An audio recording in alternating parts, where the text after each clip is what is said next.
Sejam bem-vindos ao Mentes que Brilham, uma equipa de biólogos.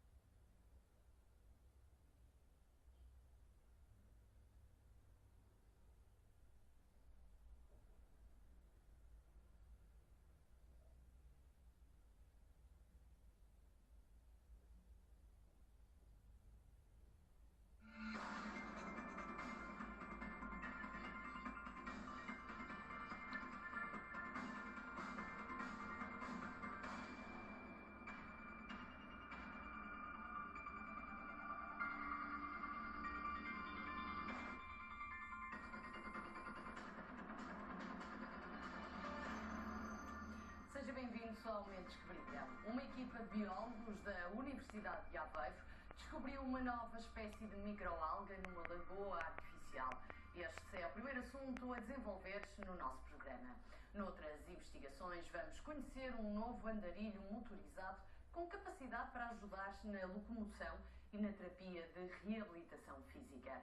Mas para já, a nova microalga que foi identificada numa lagoa artificial, onde os investigadores da Universidade de Aveiro recolhem normalmente amostras para as aulas. É a minha convidada, Mariana Pandeirada, da Universidade de Aveiro, a quem agradeço a participação no Mentes que Brilham, a vinda até aqui ao Porto Canal.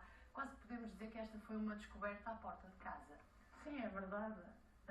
Numa lagoa próxima do local onde estudamos, do nosso laboratório. Um local que à partida não faria parte das nossas primeiras opções para uma morada de uma nova espécie, até porque eu penso que há um pouco a tendência de achar que as novidades estarão em locais mais remotos, menos explorados, alguns dos quais submetidos a condições mais extremas, por exemplo, temperatura, pressão ou mesmo salinidade, no caso de micro-organismos. E depois porque é um local frequentemente explorado com o propósito de recolher amostras para serem apresentadas em contexto de sala de aula, ou seja, a diversidade deste lago artificial é relativamente bem conhecida. É um lago, segundo percebi, uma lagoa, não sei se podemos dizer, com cerca de 100 metros quadrados. Já me diz que não era muito previsível o aparecimento lá. Foi então, digamos, uma surpresa total, ou esta lagoa, apesar do facto de andarmos à procura mais longe do que à porta de casa, esta lagoa reúne condições para o crescimento ou para o aparecimento, por exemplo, de novas espécies? Esta lagoa reúne condições para o crescimento de fitoplâncton.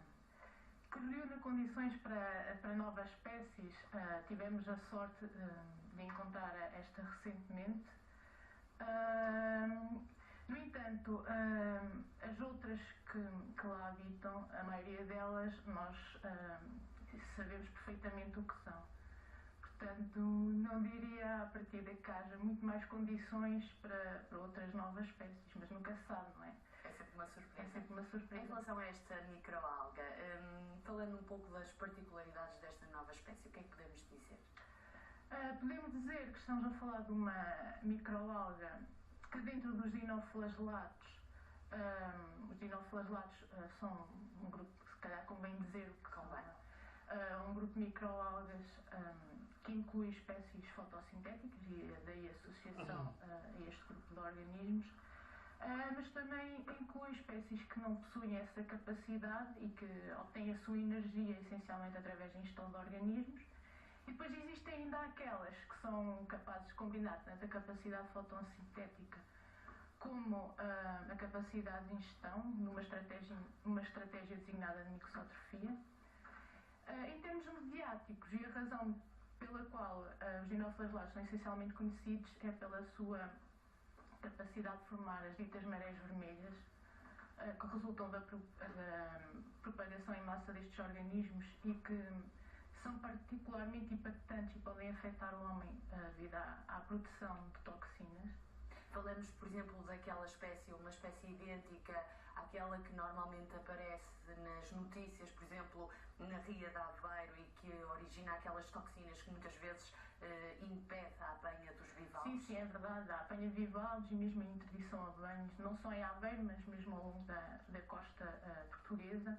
O que acontece é que estas toxinas têm a capacidade de se acumular ao longo da cadeia trófica. Por exemplo, elas são acumuladas por organismos como bivalves, organismos filtradores, e atingem o homem através do consumo destes organismos.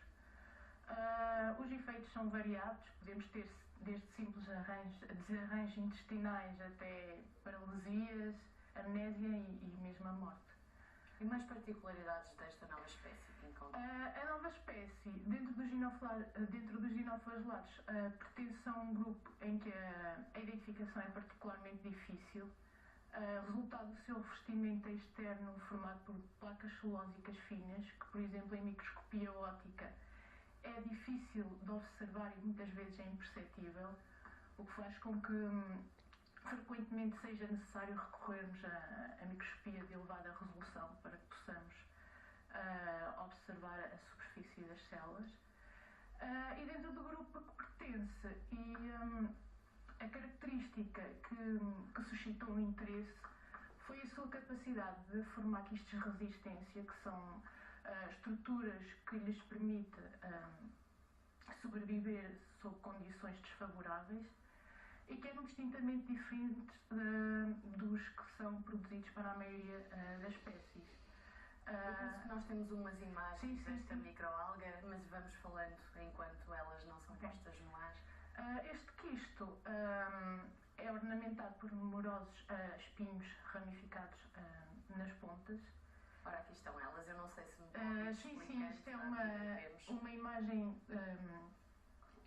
dos espinhos ampliados de microscopia eletrónica de varrimento. Aqui temos uma imagem da célula em microscopia eletrónica de varrimento também.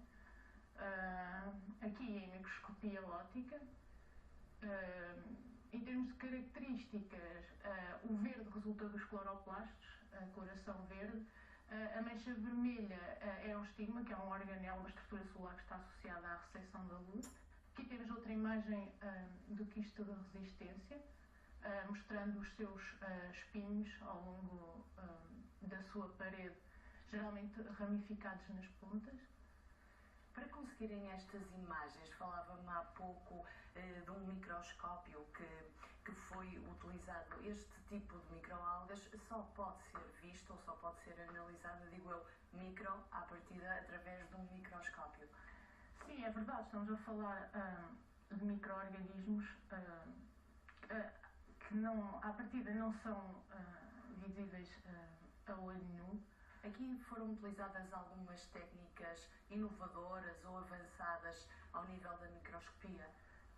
Foram utilizados, para além do microscópio óptico e, como já referi, o microscópio eletrónico de varrimento, que nos permitiu o estudo da superfície das células, e foi ainda utilizado o microscópio eletrónico de transmissão, que permitiu o estudo do seu interior, para percebermos a organização intracelular das mesmas. Para além da microscopia, foi necessário ainda as análises moleculares, que permitiram então comprovar que estávamos na presença de uma nova espécie. O nome que foi dado, uma homenagem à Aveiro. Sim, é verdade, uma homenagem à universidade, uma homenagem à cidade. Como é que ela se chama, esta nova espécie? Tovélia aveirensis.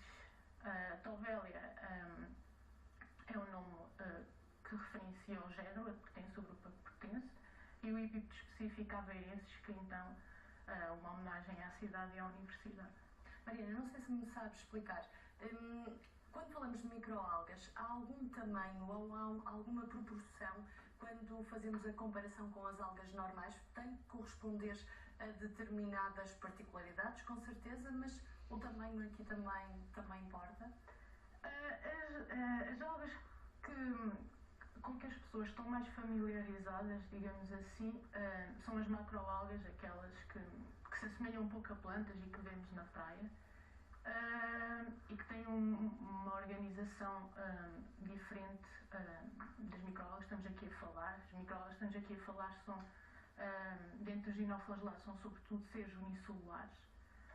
E quando passamos para as macroalgas, estamos já a falar de organismos formados por conjuntos de células, ou seja, têm uma organização celular diferente. Sim, em termos de tamanho, elas são passíveis de ver a olho nu e as microalgas, geralmente, só através do microscópio. Eu lembro-me de ler também, não sei se fica muito dentro da sua área, por exemplo, o uso de microalgas na produção de biocombustíveis. Quando falamos muito das microalgas, normalmente nas notícias, elas aparecem sempre ou aparecem muitas vezes como usadas na produção de biocombustíveis. Sim, as microalgas têm uma variedade de potencialidades, não só no que diz respeito ao biocombustível, através da extração de óleos, mas também no que diz respeito a compostos químicos que podem ser extraídos das mesmas. Estamos a falar de compostos como a astaxantina, por exemplo, são antioxidantes, outros compostos que poderão ter potencialidades para ser usado para fins mais médicos, outros com fins dietéticos e agora assim do que me lembro, outros com fins cosméticos, por exemplo, também aparece muitas vezes associado quando pensamos também em microalgas nesse setor. Esta descoberta já foi publicada numa das mais conhecidas ou numa reconhecida revista da área, European Journal of Psychology, penso que estou a dizer Psychology. Foi importante para vocês também ver este reconhecimento internacional, no fundo, são uma equipa relativamente jovem, se me permite. Sim, os meus orientadores já têm alguns anos dentro da área, eu ainda estou a dar os primeiros passos e no que diz respeito a uma jovem cientista, é sempre uma enorme satisfação vermos o nosso trabalho publicado e também ainda a dar os primeiros passos, pensar que realmente estamos a fazer algo útil e a contribuir para a ciência, né? Estamos a gerar conhecimento.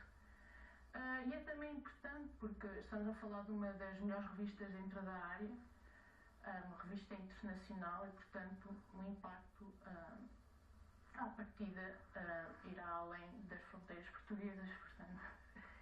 Mariana Transfirada, espero tê-la cá mais vezes, com mais descobertas, espero que encontrem mais organismos, micro-organismos, que somos uma porta aberta para dar a conhecer as vossas investigações. Obrigada por terem vindo ao Noite Escovilham. Nós vamos seguir para exteriores, vamos continuar na Universidade de Aveiro, desta vez para uma investigação sobre radiação